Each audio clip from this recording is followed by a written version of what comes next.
Why did they call him specifically? Because they couldn't send anyone else. Because he knew how to do what they asked. So he couldn't really say no to the mission. But, as he put it years later, why would he? He was a maintenance engineer, and that was his job.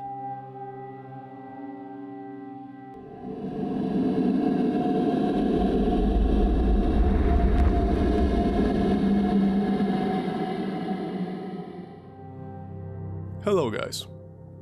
In the last episode I used many interviews with one of the Chornobyl divers, Oleksiy Ananenko, to show you the real eyewitness perspective from up close. But the problem is that it's so interesting to read and listen to all he has to say that it's impossible to compress all his memories and myth debunking in just one video.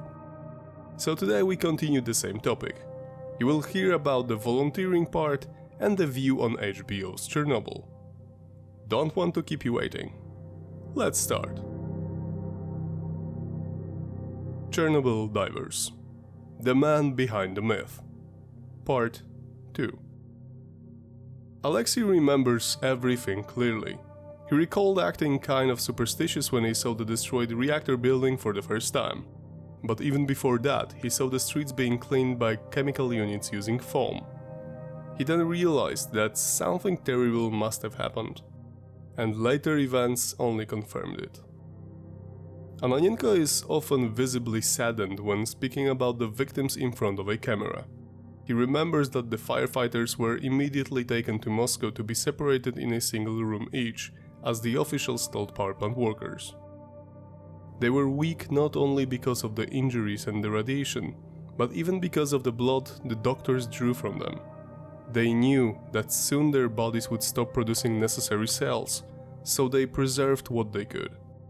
When the firefighters got worse, the same blood was injected into them to boost the whole immune and cardiovascular systems. Ananenko knew that at least partially before he went on his mission on May 6th, 10 days after the disaster happened. And here is another myth, coined by the same source that got Aleksey a huge publicity.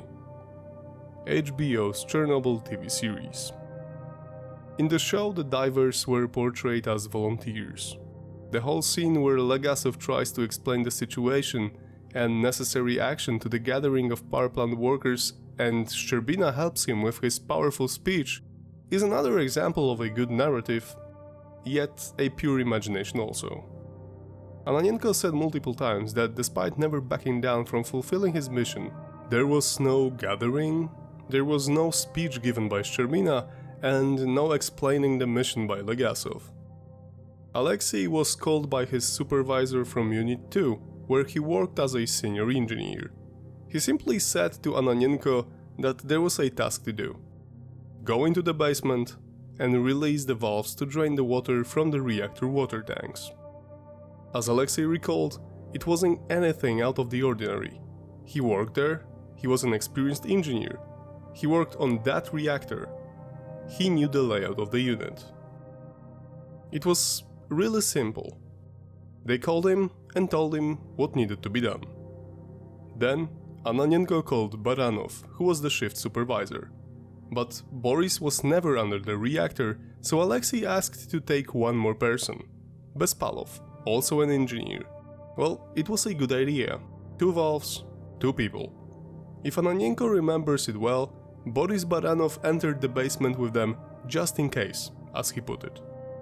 In some interviews he said contradictory things regarding very specific details, like who he called first, yet the overall chain of events is similar. First, they called Ananenko, who then got Bespalov involved, and Baranov joined. They took the flashlights, a few of them, or a single one depending on the interview, and an adjustable spanner, or wrench if you're American, as they didn't know what to expect. Another untrue depiction of the divers' mission was how HBO portrayed their stroll through the basement corridors. But let's start moments before they enter Unit 4. Despite it is not shown in Chernobyl, the whole area was monitored all the time. The divers were not the first ones to enter the basement, not the only ones who used their dosimeters to check the radiation levels. When they were preparing to enter, others already checked it, while one team of engineers already released other valves, which lowered the water level in the basement, draining most of it. The same was with the firefighters who used their equipment to drain even more water. As Ananenko recalled, the water was maybe as high as the knee, so about 40 to 50 centimeters. They did not have to slowly push through the water as the HBO has shown us, because they could easily walk one level downstairs where the valves were located. They indeed had dosimeters on them. Aleksey got two, one strapped to the chest, one below his kneecap. But they definitely were not as shocked and scared as HBO pictured them. Neither were the dosimeters so loudly beeping. Again, it was a good narrative point, very visually and sonically appealing to everyone watching the TV show, yet it didn't look like this. First, as I just said, they were not afraid like something would jump scare them around the corner. The previous shift took detailed readings of the radiation levels everywhere around the basement they could reach. The data clearly said that it was not anywhere near lethal. As Ananenko said, if it would be different, none of us would go inside the building. Paradoxically, Aleksey said that he felt somewhat safe down there. For the last 38 years, he often repeated that he never, even for a moment, felt like a hero. Especially they were not in danger. I would disagree, yet it's definitely his prerogative to say that. As for the distinctions between the HBO and the real events, Ananenko points out a few things. They had rubber outfits, but not specifically diving ones.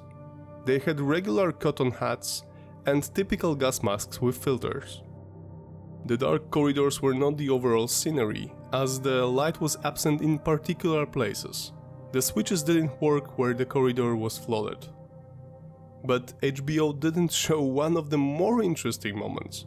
Aleksey recalled that they had to move through one of the corridors on top of a broad pipe, which was running just above the water level. Despite he couldn't remember what the exact dosimeters reading were, they were somewhat irradiated. Above the normal dose, of course, but not lethally.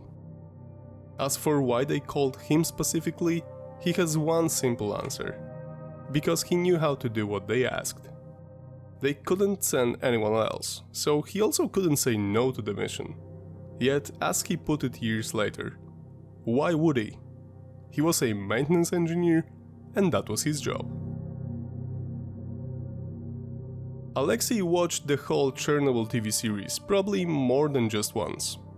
He said that after the show aired, the most frequent question he was asked was, "How did you like it?"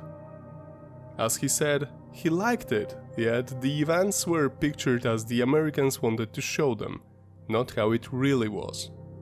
This also touched on the stereotypical sides of the story. For example, he and other liquidators clearly stated that they didn't drink on the job. Sure, they had some vodka afterwards, it was common during these times. But there were no drunken conscripts or power plant staff, especially when Gorbachev already introduced his anti-alcohol campaign. It was in 1985. We could think that the stereotypical USSR citizen in the late 70s and early 80s was constantly drinking heavy alcohol. However, overall alcohol consumption was relatively high in comparison to other countries.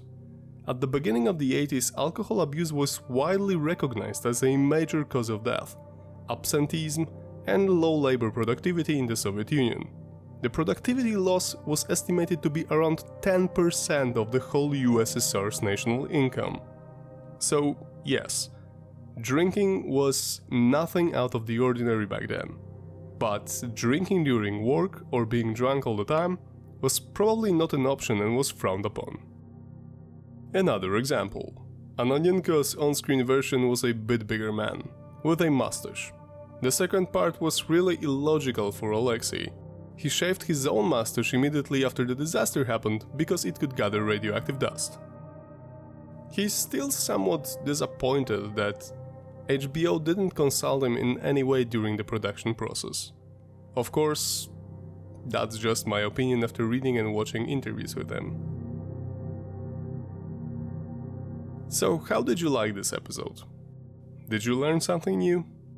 Glad to hear your opinions on whether should I prepare a lot more videos like this or not. I always welcome your ideas. Reminding you about the soon-to-come Chernobylite Complete Edition, it will be published in the second quarter of this year. It will bring all the DLCs and updates into one single version, for both PC and consoles. Anyhow, this is the end of the episode. That's it for today, guys. Take care, stay safe, and see you next week.